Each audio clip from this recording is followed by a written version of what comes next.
Hi, everyone. Welcome. If you're seeing me, you're watching the playback of our May webinar, Group Practice in Psychedelic Therapy. We've got a really rich conversation for you to enjoy between myself, Saundra Jain, and Jayne Gumpel, talking about some of the nuances and the particularities about practicing psychedelic group work. Welcome to 2025. We had some technical difficulties. The video cut out for the first roughly 15 minutes of this. So thanks for bearing with us. The audio is fully intact. You'll still get a rich learning experience, and the video will come back once we were able to get it back online. So thank you so much. Hope you enjoy the show. Hi, everyone. Welcome, and thank you so much for being here. We've got an exciting shift in today's webinar, as you may have heard us chit-chatting about before we got started, which is unfortunately Brian Pilecki is not feeling well today, and we're really excited to have Jayne Gumpel here, who is second to none and has a lot of wonderful group experience and is actually going to be part of teaching the group module of our current psilocybin program. So we have Saundra still, we have Jayne. We're really excited to be here. Thank you for being here. It's lovely to see some folks chatting it up. I would really welcome if you want to drop in the chat just as we're getting started. Your name shows up, but anything about you, specifically what your practice is, if you have any, where you are, and what brought you here today. So, and that's also how we're going to start by kicking off. So, just to introduce myself very briefly, I'm Dan MacCombie. I'm a mental health counselor, and I am also the director of product at Fluence. I've been here for about a year and a half, and I help build our courses, design a lot of the things that you'll be engaged in if you're a student with us. And I'm also excited to bring wonderful folks like Jayne and Saundra together to talk about some of the nuances, particularities, and practical considerations of various aspects of psychedelics. Jayne, Saundra, it's so great to be here with you. And to get us started, I would love to kick it off just with a brief introduction. If we'll start with you, Jayne, if you could tell us a little bit about who you are, what your practice is, and the kind of work you do with groups that brings you here today. Right. Well, first, thank you so much for inviting me, and how delightful to be able to have a conversation with Saundra between the two of us. She's my dear friend and colleague. And I've been working with groups, don't want to age myself, but for 35 years, starting with Gestalt groups and body centered psychotherapy groups. So I have a ton of group experience. As far as I'm concerned, groups are the medicine. I have a lot of experience working with Fluence. I've been on the faculty at Fluence and also have helped design some of the earlier courses for the past 5 years. Elizabeth is a colleague and also a friend, so I know the history of Fluence. I have a private practice here in Woodstock, which is where I live. I also run retreats called Cultivating Joy in the midst of it, and those retreats are ketamine based, but we see ketamine as one spoke on the wheel, and there's a lot of information about cultivating joy on the website, which is relationshipresources.info if you're interested in checking us out. But that's where the groups come alive, and I'm so excited to be able to talk about the work that we're doing. For the past 5 years, we've facilitated 15 retreats. I also work with ketamine with couples, and I run small groups without substance. So I feel really excited, and it's such a pleasure to engage in a conversation here with y'all. Hmm. Thank you so much, Jayne. Sure. Saundra, pass it to you. Thank you. Well, ditto to Jane's opening that. It's an absolute pleasure to be here with all of you. And this is like an early Christmas gift, I think, to be able to sit in conversation with Jane and Dan about something that really does light me up, and that is group work. I'm a psychotherapist by training, 35 some odd years. So, Jane, I've dated myself as well. Family systems trained, and I always considered family work to be group work. But I also did group work both in inpatient, outpatient setting over these many years. And more recently, stepped into the world of research, looking at the relationship between psychedelics and wellness. That's been a fascinating adventure and learning opportunity. I also love teaching, and just recently have joined faculty with Fluence. That has been a highlight of this past year. So, looking forward to continuing that relationship. But really, today, talking about group in the world of psychedelics. And Jayne is my mentor. And she's the one who invited me into this space several years ago. And this deep friendship and professional relationship has bloomed and continues to grow. And so being here today to share with you what we've learned, what we're experiencing is just a treat. So glad to be with you. Thanks, Saundra. So with that in mind, right, we've already started building our container collectively here together. And Saundra, I know I'd invited you to do this, but I feel grounded and ready. So I'm going to just do a brief arrival practice for all of us. So now that we have a sense of who we are and how we're connected, I just want to invite every one of you to take a moment and feel where you're planted to the ground in this moment as you're showing up. Maybe that's your butt in your seat or the ground underneath your feet or both. Take a moment just to feel that connection, feel gravity landing you here today. And I'll invite you to just take 3 quick deep breaths in together so that we can be with each other in full presence at your own pace.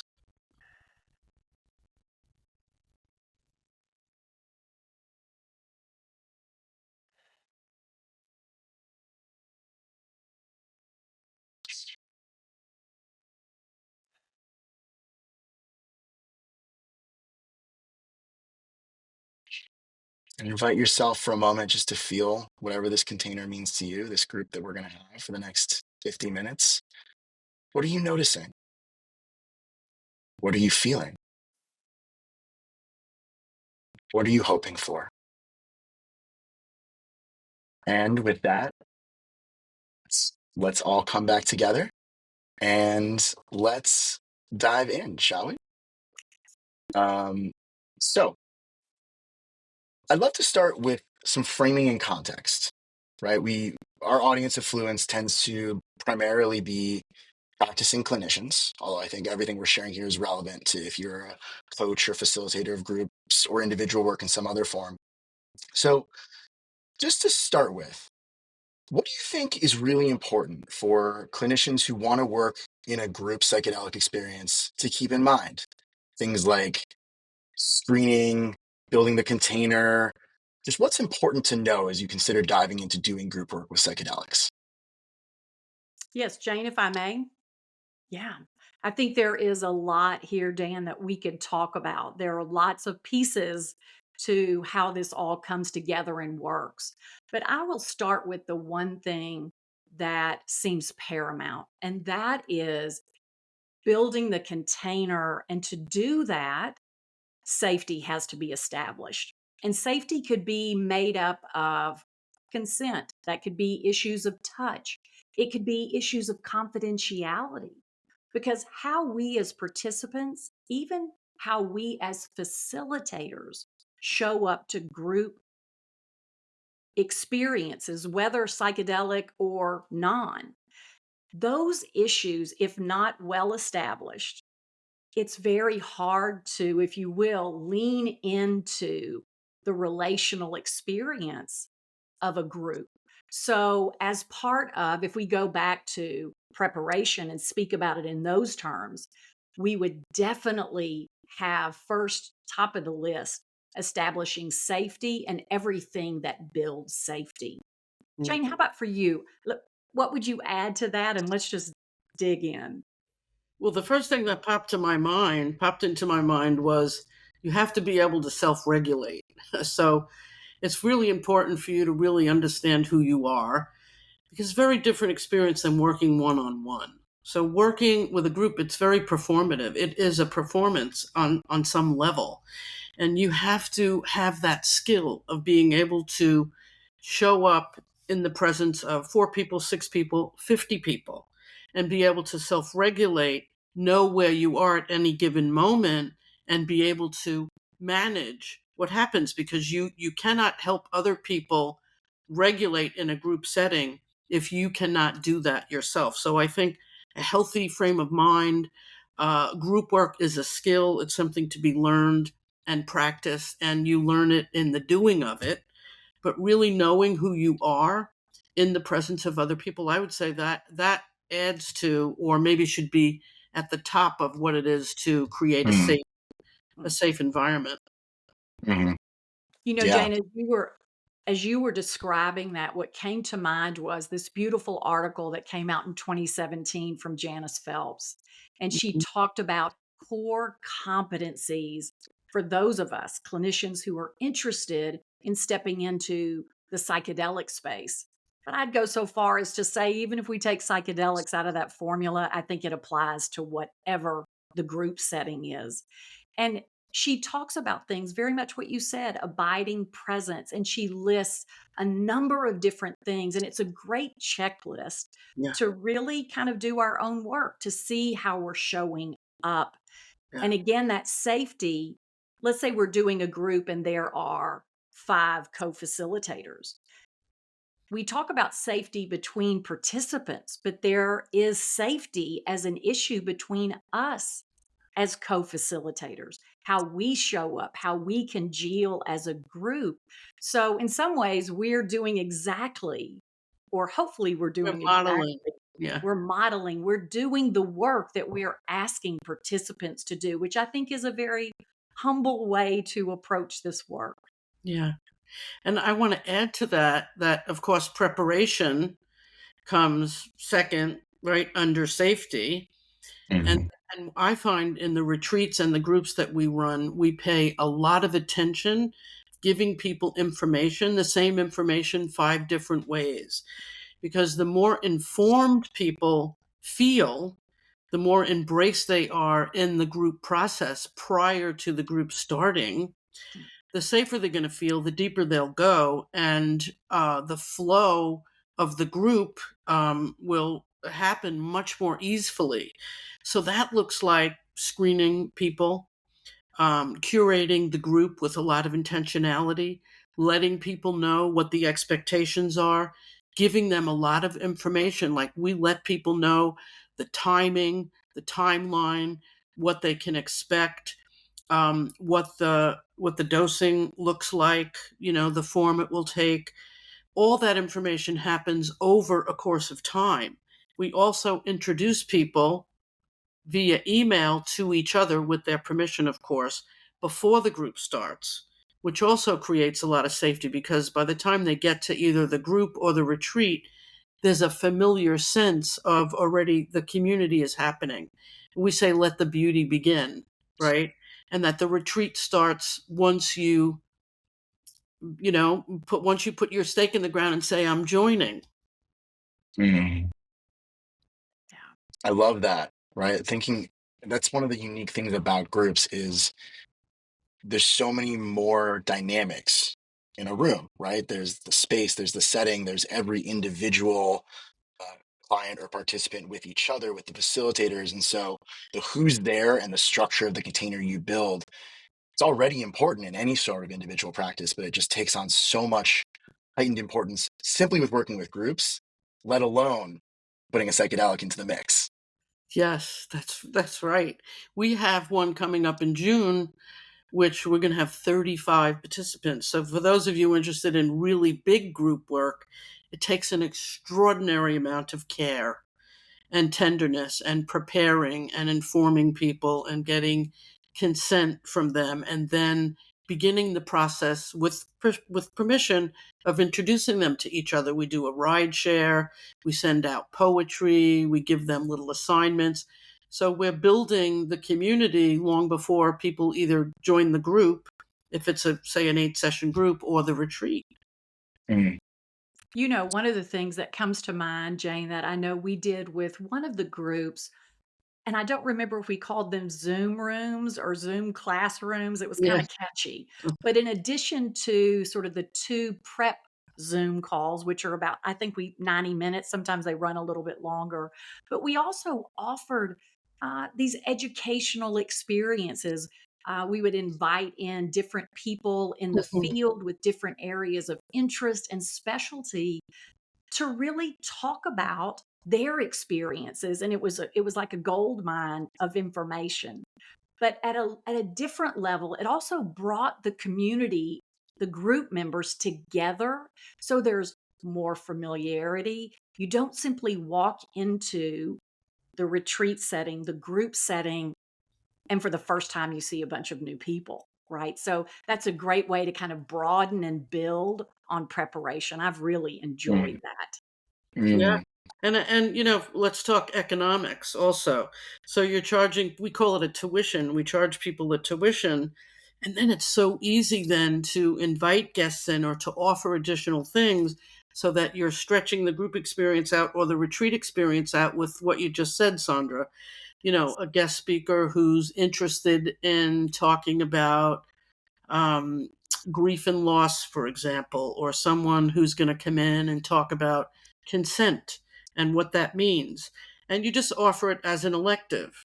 And then the sessions afterwards, we can extend the group experience once it's over, or the retreat experience once it's over, and offer psychoeducation classes for the professionals that joined, or integration sessions. And we encourage, in our group model and in our retreat model, we encourage peer groups, and we facilitate the first one. We join the first one. So we help everybody with governance, how they're going to run it, how long it's going to be, rotating leadership, how they're going to structure the timeline. And then we cut them loose and they have their own peer group.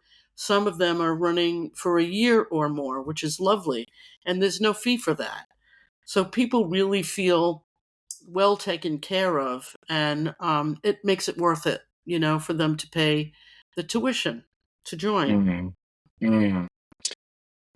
So you all have already touched on so many areas that we could spend multiple hours on.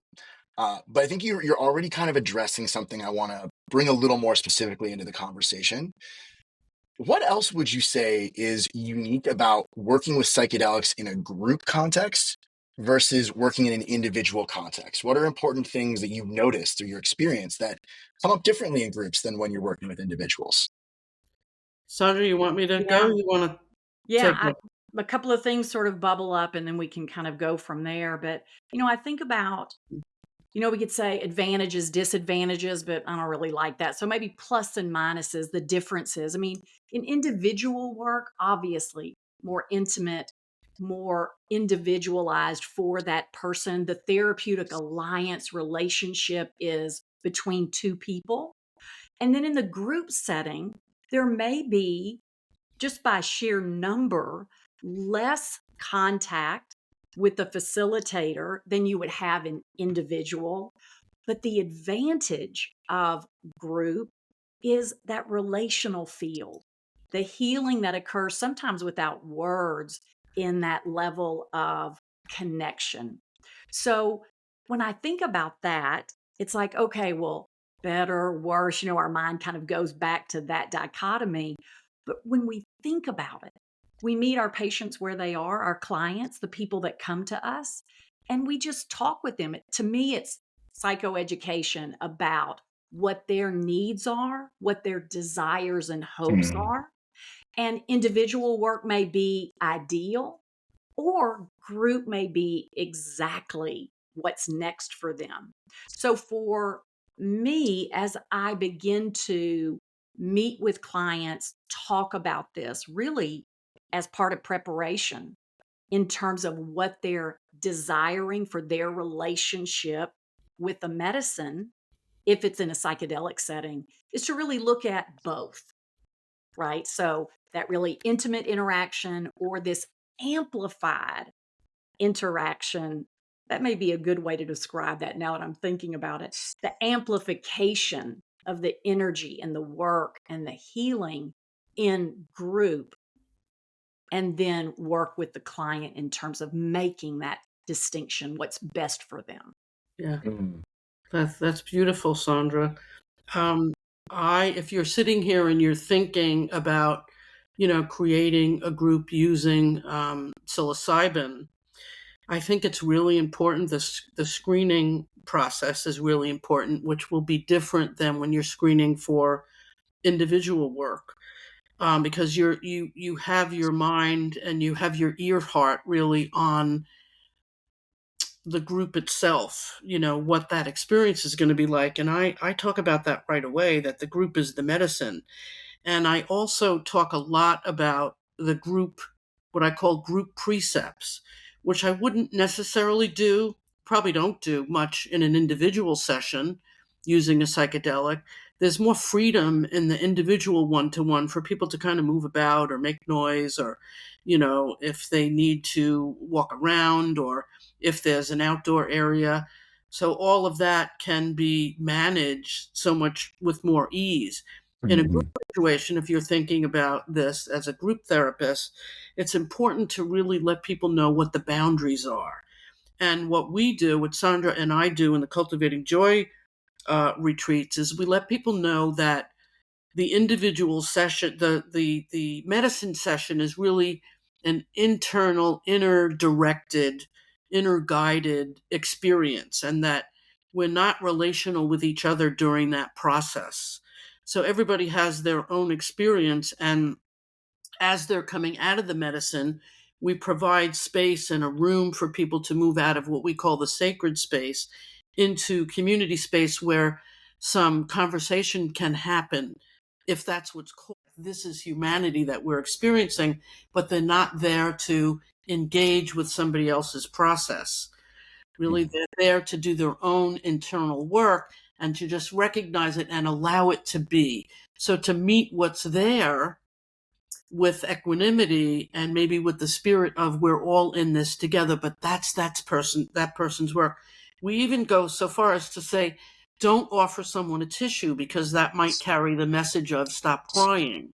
If you want a tissue, ask for it. If you want help, ask for it. Well, you raise such an interesting point when you say that, right? Because, I can't tell you how many times in grad school we talked about, do you offer them the tissue box or not? I mean, it's almost a trope for anyone who's practicing psychotherapist. But then you're thinking about the fact that you have folks who are part of the overall experience, who have maybe, you're there for multiple hours versus, 90 minutes for a group psychotherapy session. They can have a lot more impact. And it also means that their presence and how they are coached or guided on the way they show up with presence, it carries a different weight than it might if it was just a psychotherapy group. And I'm actually going to use that to bring us to an adjacent topic. And Saundra, I'd love to start with you because Jayne may have touched on this a bit. Y'all both have plenty of experience working in groups without any psychedelics involved. What would you notice that's markedly different about adding psychedelic into the mix versus the process of just working with a group? Absolutely. Great question, Dan. In group setting with psychedelics, I mentioned earlier, like this amplification, right? Everything can be amplified. And so focusing on direct experience, almost, Dan, like what you did, it was so beautiful in the grounding, right? Like, what are you noticing, right? What are you sensing? That part of the preparation work by doing grounding in each of those Zoom calls is to let people experience a grounding, to ask, let's do a check-in, direct experience. How are you showing up in this moment? Because in a psychedelic group with medicine, after the dosing session, again, opened wide, feelings amplified, vulnerabilities may be amplified. We may have met ancestors in the dosing. Old trauma, injuries may have bubbled back up. So it can be extremely intense. And Jayne, one of your descriptors that I just love is that urge to merge, right? Clinicians, we fall into that trap, but participants do as well, to say, oh, yeah, that's happened to me. Oh, yeah, that is exactly right. It's just this, it's the pull.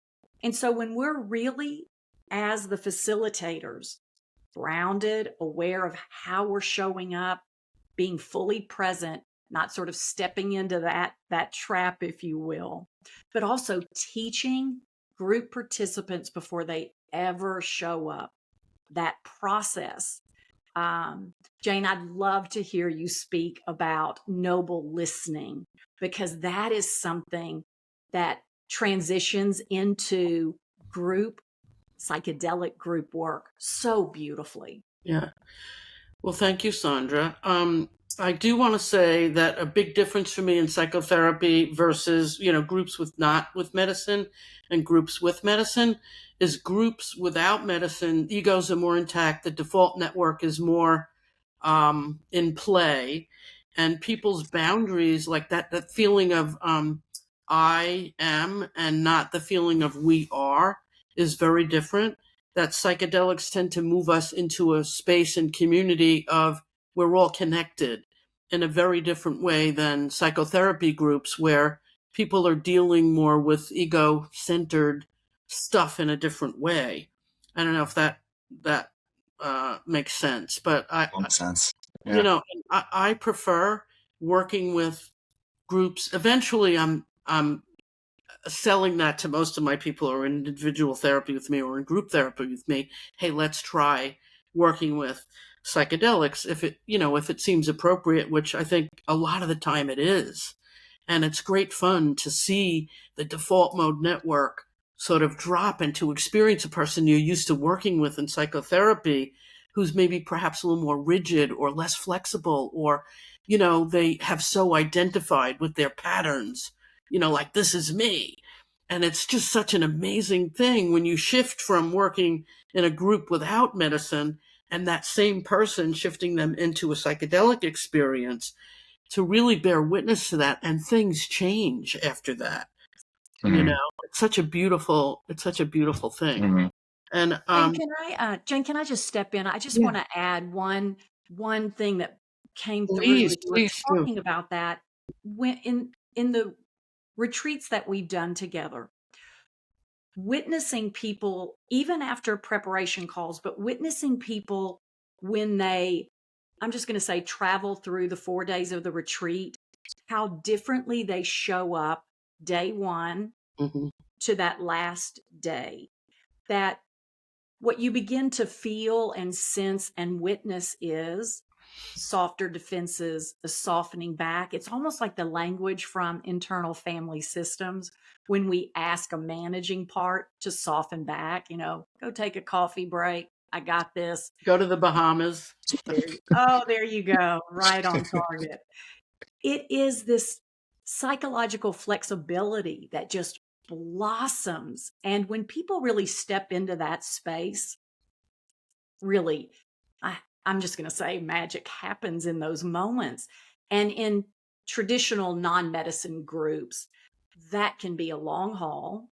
And many times groups are rinse, repeat, right? Rinse, repeat. And people are stuck in that rigid way of relational patterns. So, Hmm. yeah. Mm.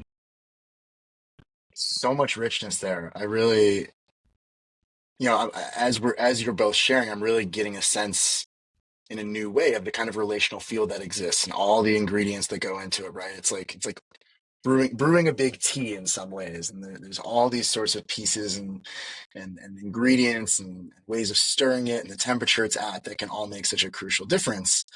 And I want to sidebar one thing that you named though is this goes back to something James said is there's so much curiosity about psychedelics, and it's already infusing. It's in my individual psychotherapeutic practice. You both see it, and so I'm so curious about the bridge from folks who are in groups and have group experience as clients or members when their bridge goes over to psychedelics and how that's going to expand as doing this kind of work in groups becomes more possible. But I am going to sidebar that. I know you both could have a lot to say there. Um, 'Cause I think there's actually a great segue here to an adjacent topic. I'm actually going to reference Lily, what you brought into the chat too, because I think that's salient. I want to talk about the stages, and you've already touched a bit on preparation, but there's this idea that you're screening and preparing people not just for their experience, but for the container. Are they gonna gel well with the container? Are they gonna be additive? Are they going to understand how to how to really like be part of it in a wholesome, meaningful, full way? But I'm leaving this as an open question. What is important about screening and prep in groups that best supports the individual's experience, and also the group container? Hmm. That's very important. I spend I mean, for this retreat in June, I don't know, maybe 50 hours just doing screening calls, which is like a 20-minute call in addition to the prep session and the group sessions and the medical intake. You have to be willing to invest time in recognizing that you have to make an assessment during the screening. Is this a person who can manage him or her or themselves in a group process, under all different kinds of circumstances? So you're assessing their wellness, their well-being, their capacity to self-regulate. It's really, really an important part. And also, as you're curating the group, you also then have an idea of who's in the group already. And so you can kind of bounce off that. I don't know if you want to add to that, Saundra.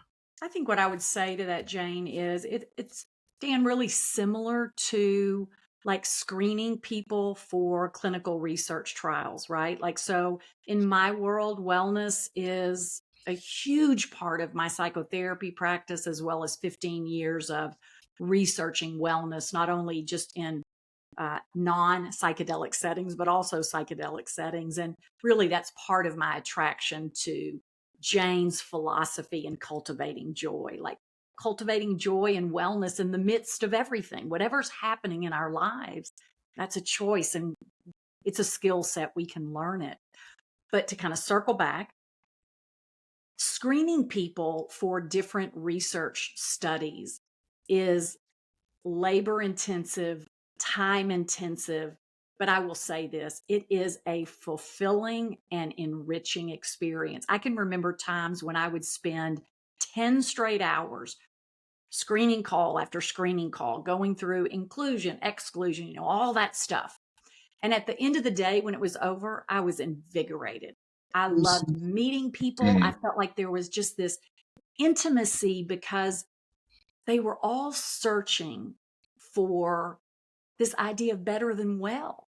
And I believe that's what calls us, many people, to the world of psychedelics, this innate drive, not drive, maybe desire to step into a space that no matter what's happening in life, because it can be tough, is this better than well.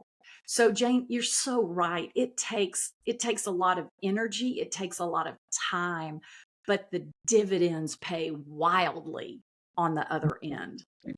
That's so true. And to add to that, I would say it's educational, and I accept most people that apply because the screening call also self-selects.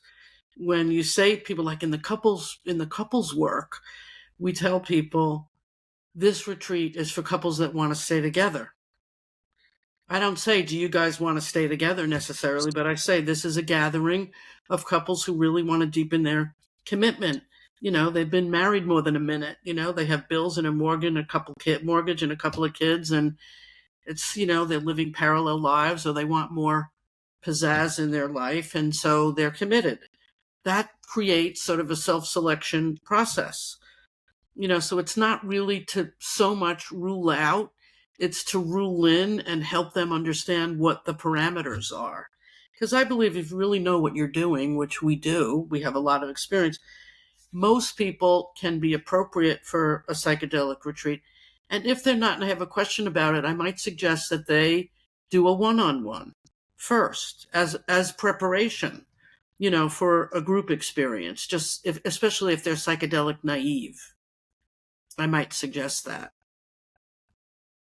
And maybe an additional caveat to that is in my traditional psychotherapy practice, which is mostly IFS informed at this point, when people are curious about psychedelics and bring that to the table, I would say probably 90% of the people I work with are taking some type of psychotropic medication, one or more. And so there are always those questions about suitability, contraindications with a particular psychedelic substance. And so the way I manage that is having a collaborative relationship with the prescriber, somebody who is psychedelically informed, friendly, knowledgeable, and then have them do a one-on-one with that clinician so that I know that if they're going to step into this space, they can step into it extremely well informed and have, again, that safety element covered.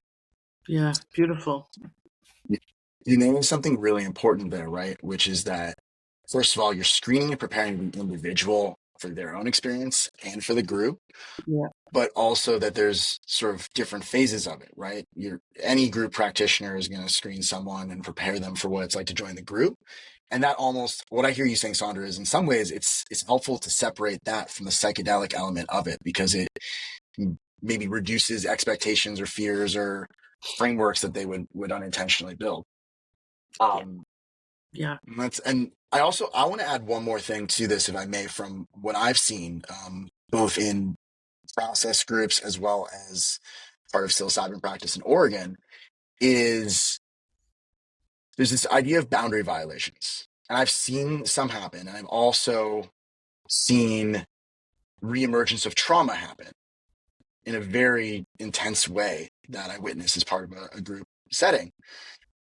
And obviously, part of it, we'll go to the dosing session in a moment and talk about the dynamics there. But I'm curious what kinds of ways you can prepare, or it's not really, you can't really screen out. You wouldn't want to screen out for someone who has like a trauma background, obviously.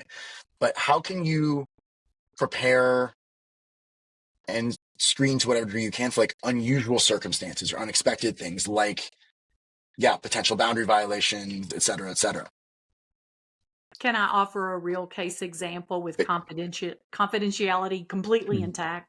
Very welcome. Yes.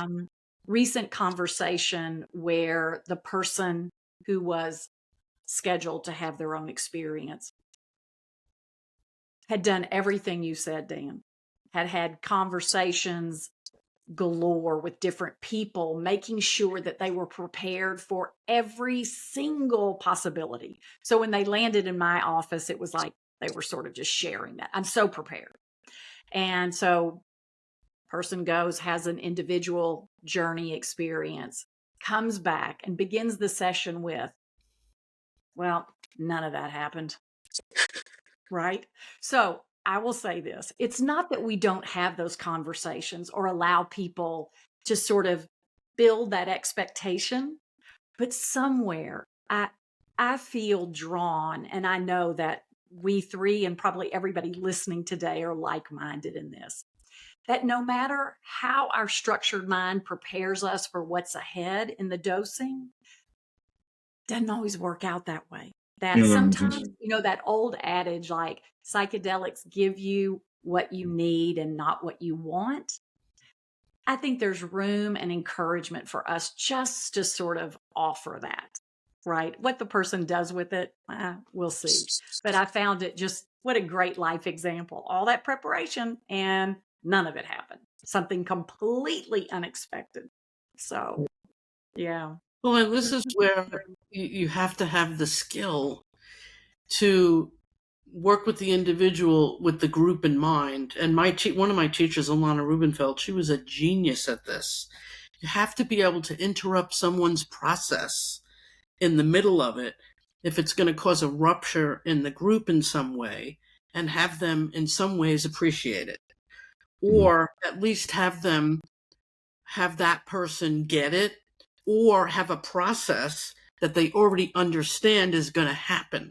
So that goes again to informing people what to expect. So I might say something like, if somebody's deep into shadow work or grief work, and they really need to be held in a way that this format is not, going to attend to, raise your hand, we'll come to you. There's this beautiful room outside of the sacred space, and we'll work with you. So everybody knows that that's going to happen.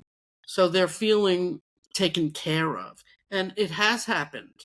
And it does happen, And it's okay for it to happen. It's part of our humanity. It's not always going to go on script.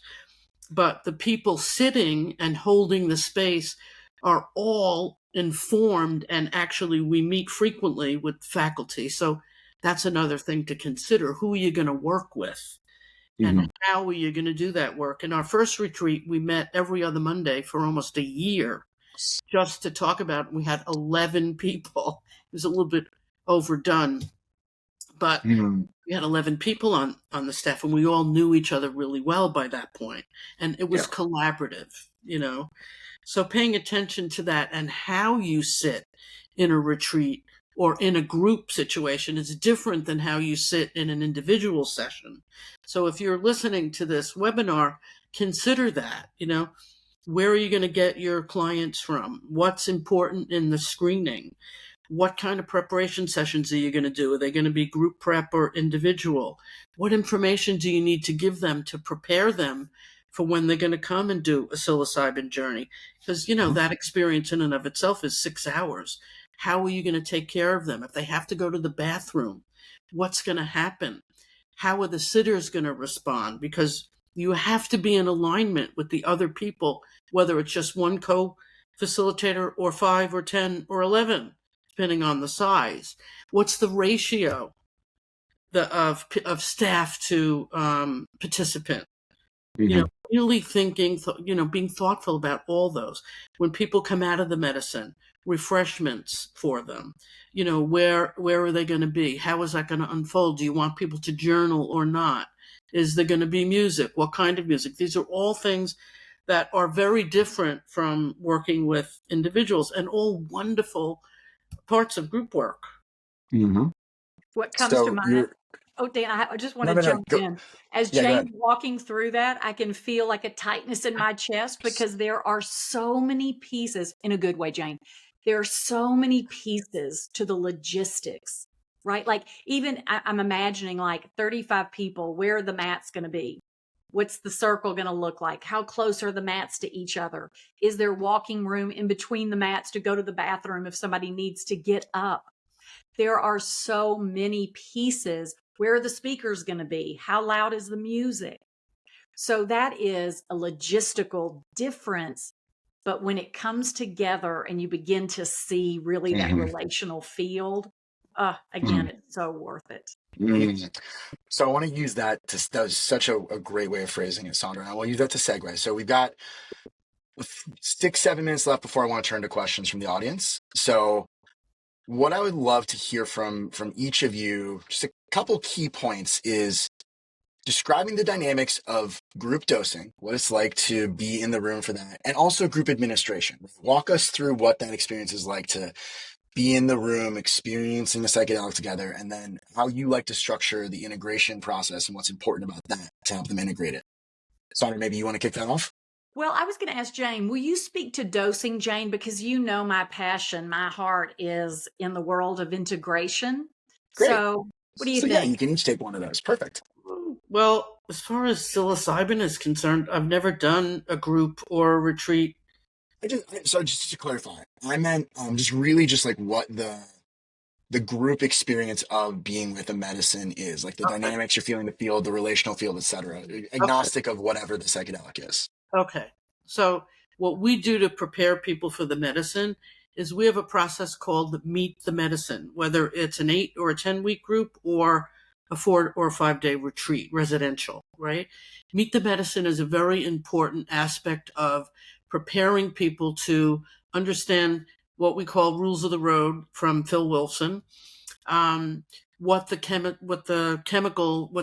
substance is all about. So would be, in this case, a history of psilocybin, some information about, because there will be people in the room or in the group who've never done psilocybin before or a psychedelic before.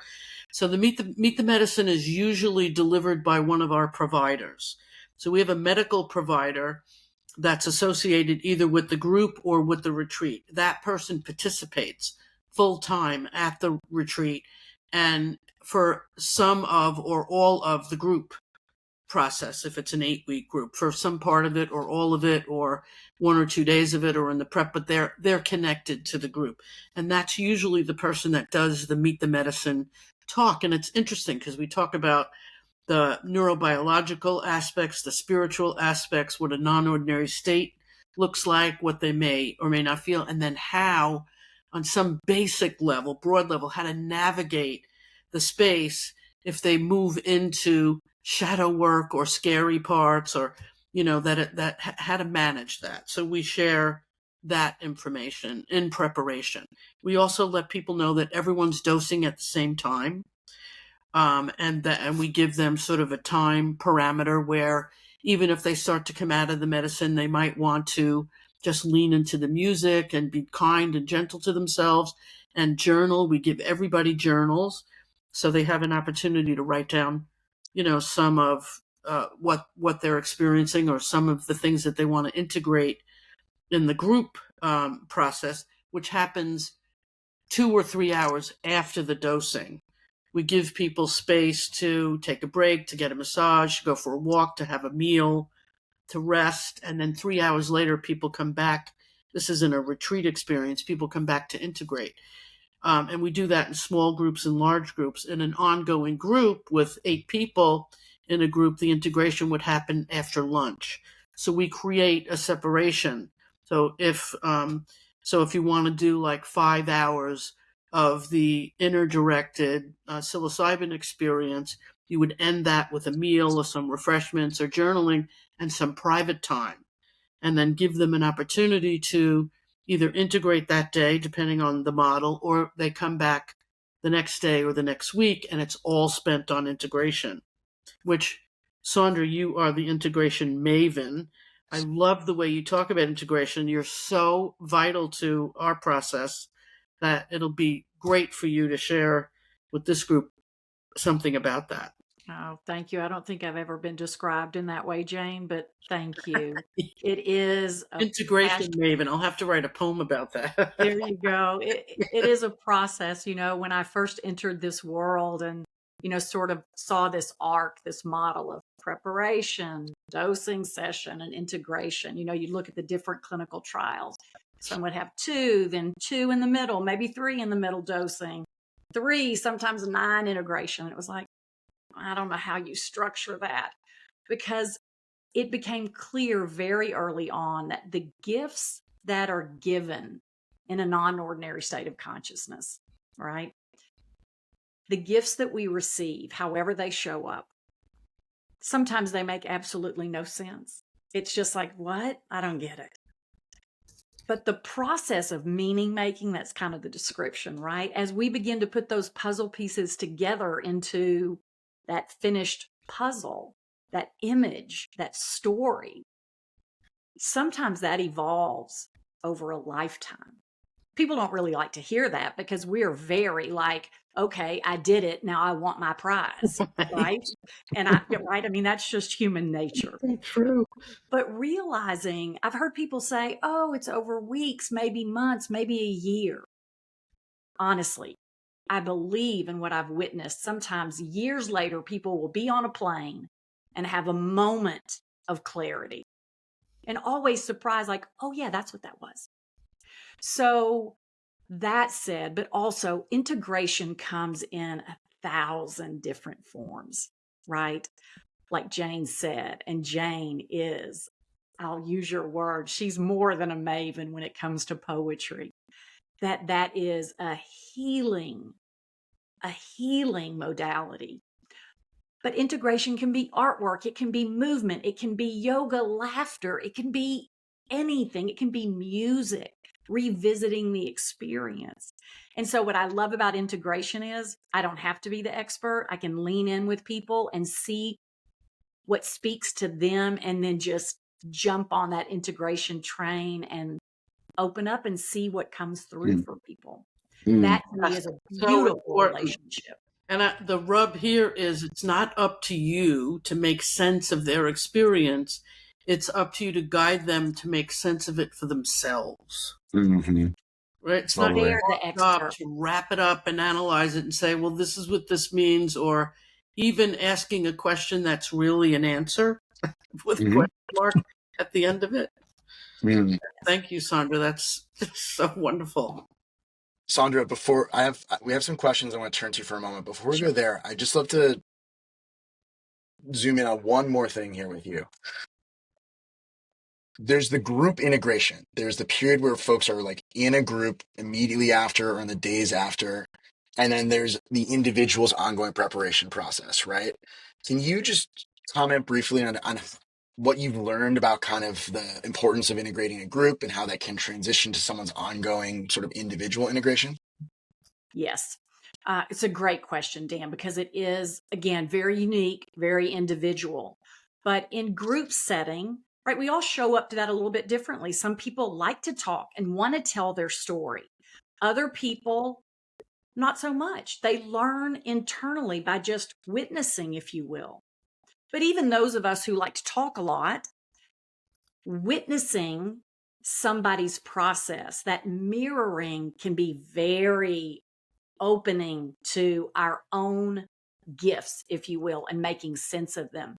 So, whatever people take from those large groups, like Jayne said, sometimes it's a group of 35 people, but then the intimate, smaller groups, 6, 8 people, those are rich because there's just more time, there's more intimacy, there's more opportunity to learn. And so when people come back to my practice after they've been to a retreat, a lot of that is just bearing witness to what it was like, maybe kind of documenting the gifts that they've identified.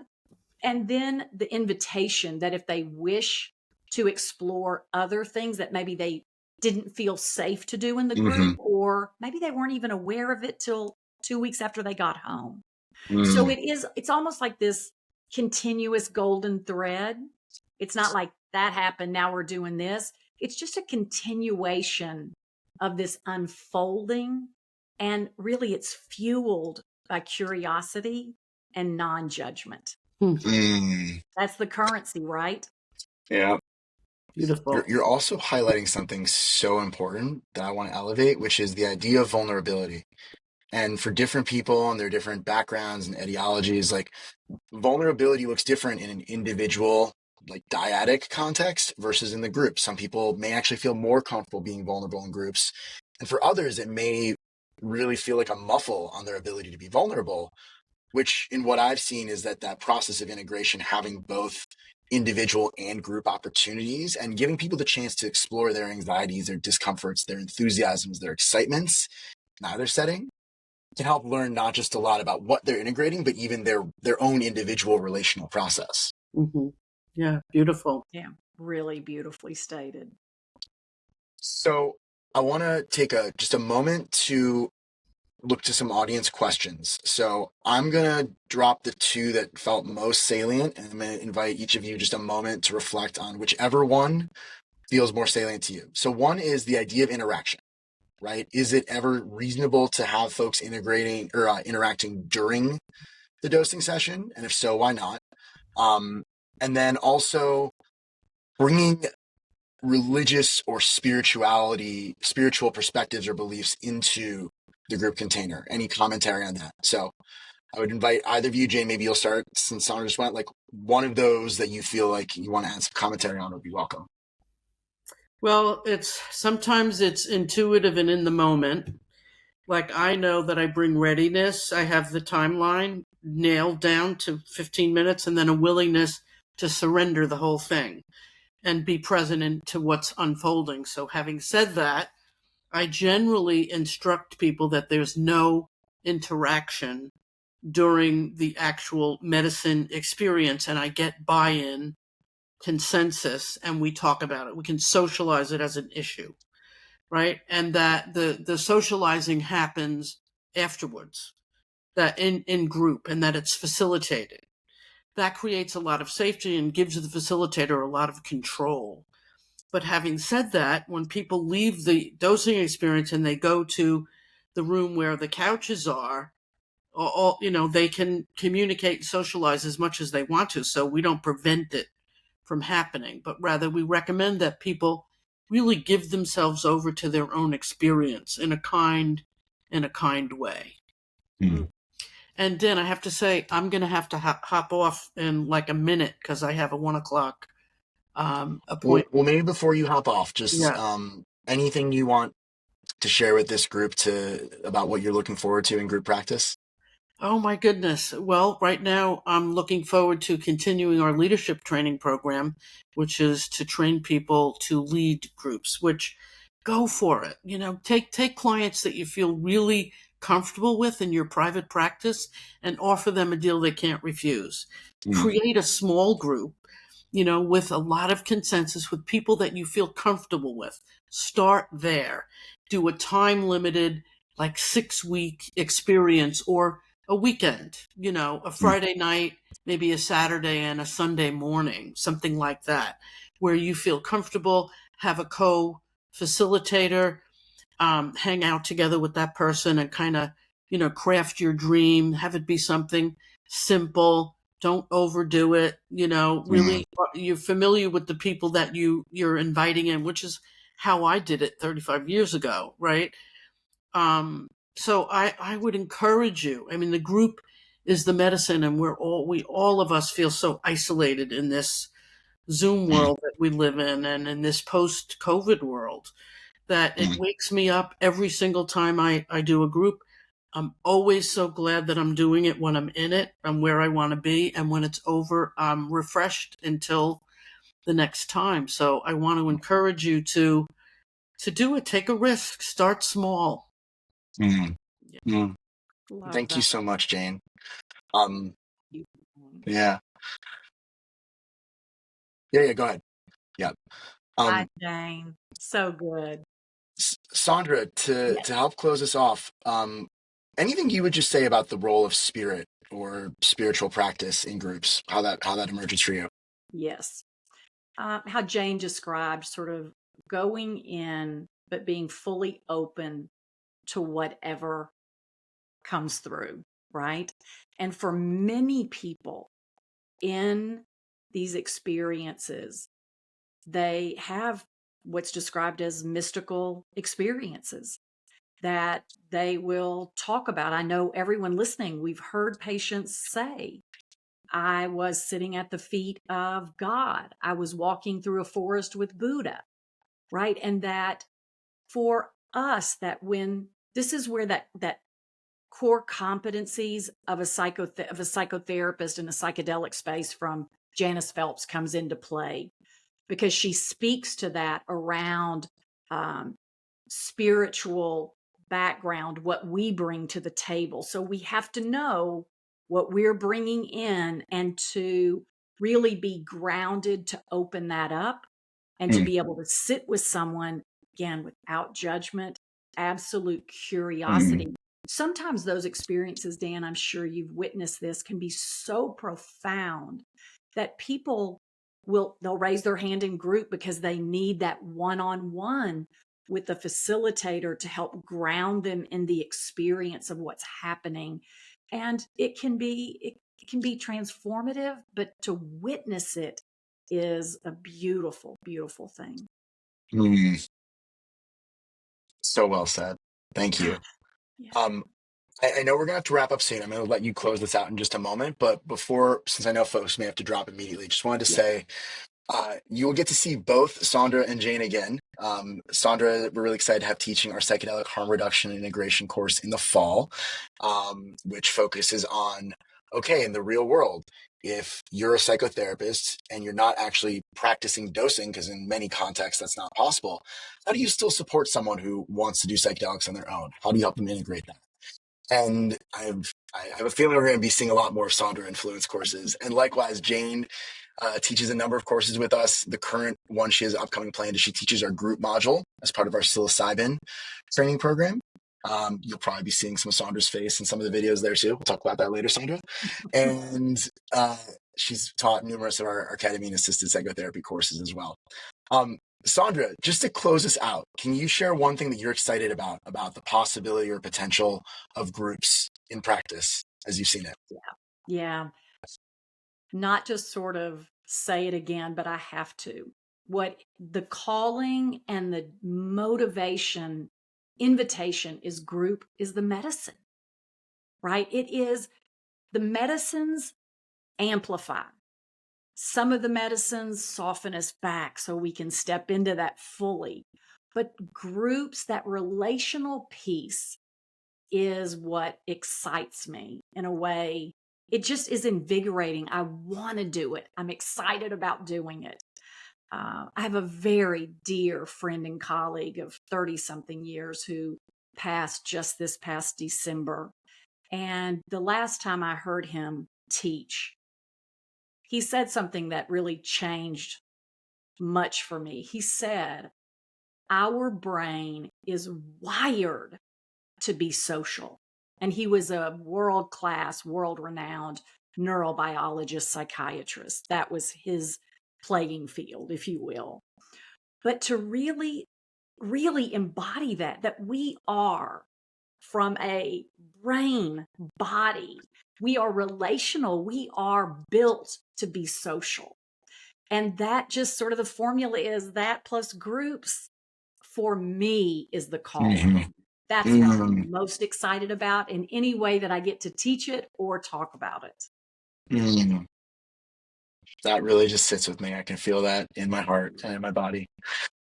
Um, well, thank you so much for that, Saundra, and thanks, Jayne, for being here. And thank you, everyone who joined. This was such a rich conversation. There's so much more to explore about groups, right? We're just touching on the surface. It's a topic that I'm deeply passionate about, that Fluence cares a lot about. We care so much about the group container in our trainings and our programs, and we really do plan on bringing you a lot more to understand and learn about groups as part of Fluence courses. We hope you'll check us out. We hope you'll join us for future webinars. Thank you so much for being here.